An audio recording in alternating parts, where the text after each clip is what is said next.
Hello, what's up mga pre? Dito nga sa video natin ngayon mga pre, itatry nga natin i-prank yung mga kampi natin na gagamitin natin si Ling na 10,000 matches with 87% win rate.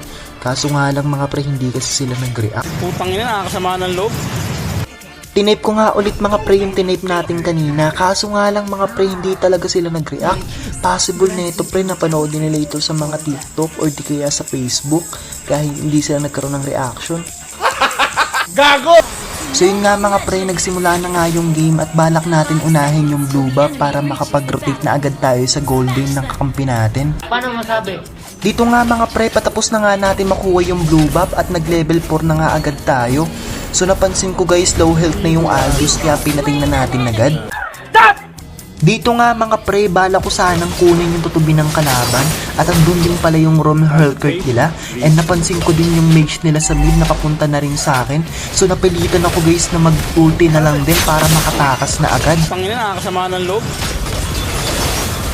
Bala ko din sanang balikan yung mage ng kalaban since low health na lang din naman at napansin ko na papunta na rin sa akin yung Hellcurt, buti na nakapag-dash out agad tayo. Kinuha ko na nga agad yung blue buff natin dito mga pre at sinunod na nga natin agad yung red buff para makapag-rotate agad tayo. So napansin ko dito sa map na nagpapatayan yung dalawang mage dito sa mid lane. So ang ginawa natin, pinor blades natin sa mukha yung mismong Lilia. After ko nga mapatay yung Lilia sa mid lane, kumuha nga agad tayo ng blue buff natin para makapagdalo agad tayo sa top lane. Since napansin ko kasi guys na napakadami din nila dun, buti na lang napatay natin agad yung MM ng kalaban. Oh my God! Dito nga mga pre, napansin ko sa map na pa-respawn na nga yung turtle. Bala ko sanang mag-contest, kaso nga lang mga pre, wala tayong retry. So ang ginawa natin, kumuha tayo ng blue buff ng kalaban. Buti na lang nakuha natin yun agad. Putang ina, nakakasama ng loob. Dito naman mga pre, nag-ulti nga yung Aldous at tatargetin sana yung Alice. Kaso hindi niya tinuloy yung ulti, yun pala kumukuha ng gold crab.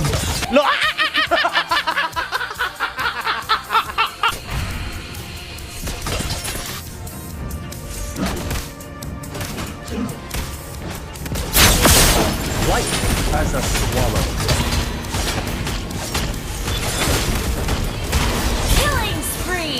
So yun nga mga pre, habang kinukuha ko yung blue buff, chinek ko sa map yung Jowhead. Paluding kasi talaga yung Jowhead dito guys. So napansin ko na balak niya sanang patayin yung Aldous. Kaso sabi nga nila na walang mas malakas sa dalawa. Basta isa ka lang. After nga nilang mapatay yung Jowhead dito guys, dumalaw agad ako sa top lane para mabawian yung dalawa. Buti na lang napatay natin agad yung dalawa dito guys. Mga bobo!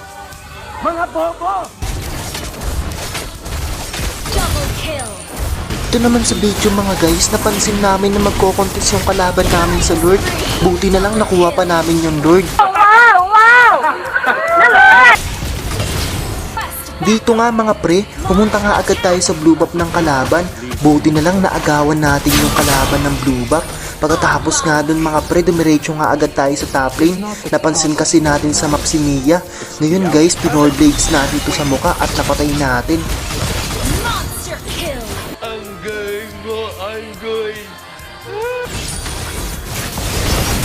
After nga natin mapatay yung Mia ng kalaban guys, dumiretso nga agad tayo sa kampi natin.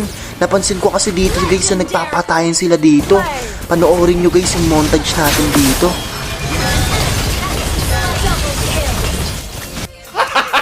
Gago!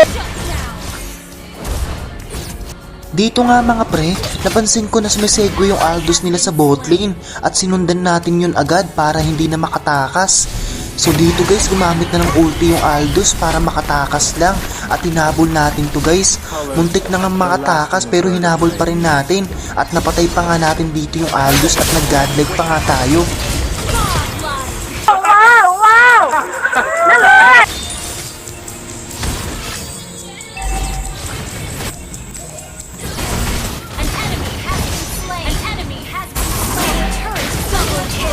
Dito nga sa video na to mga pre, nagchat na nga yung Hanabi na i-end na nga daw yung laban. Gigil na talaga manalo yung Hanabi dito. At napansin ko din yung Hellcurt yung nasa bot. Buti na lang napatay natin to agad. So yun nga mga pre, patapos na nga yung laban at nanalo nga tayo dito mga pre, kinapos na nga natin to agad. In any case pre, kung bago ka pa lang sa video natin, baka naman pa-follow ng page natin para makagawa pa tayo ng mga bagong video katulad nito. Lahat ng mga nakapollow dito sa page natin mga pogi at maganda.